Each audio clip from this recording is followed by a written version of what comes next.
আজকে তোমাদের সাথে একটা কথা শেয়ার করি, অনেক দুঃখের একটা কথা। আমি আমার খুব পছন্দের একটা জিনিস, যেটা হচ্ছে আমি সবসময় পরিষ্কার করে রাখতে চাই, বা সে কোনোভাবে আমার হাতে পরিষ্কার করে না। আমি দেখাচ্ছি জিনিসটাকে।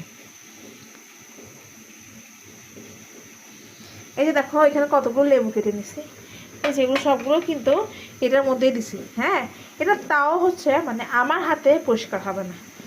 আমার মা যে একটা ঘষা মারবে, সঙ্গে সঙ্গে হচ্ছে এটা চকচক চকচক করবে। তারপর আমার মা এসে আমাকে বলবে যে তুই তো কিছু না পারবি, তোর দ্বারা কিছু হইব না, আতিন দুঃখাইব সাইস তারিবে দুঃখাইব, তাহলে এবার দুঃখে বোঝায়, তাহলে তুই জোরে জোরে ডলিন্দা পারস। এটা আমার দোষ, এতগুলো লেবু দিয়েও যদি একটা থাল পরিষ্কার না হয় আমার দোষ, মানে সবগুলো হচ্ছে আমার দোষ। হ্যাঁ, মানে এই থালের কোনো দোষ নাই, কারো দোষ দেখবে না, আমার মা শুধু আমার দোষ দেখবে।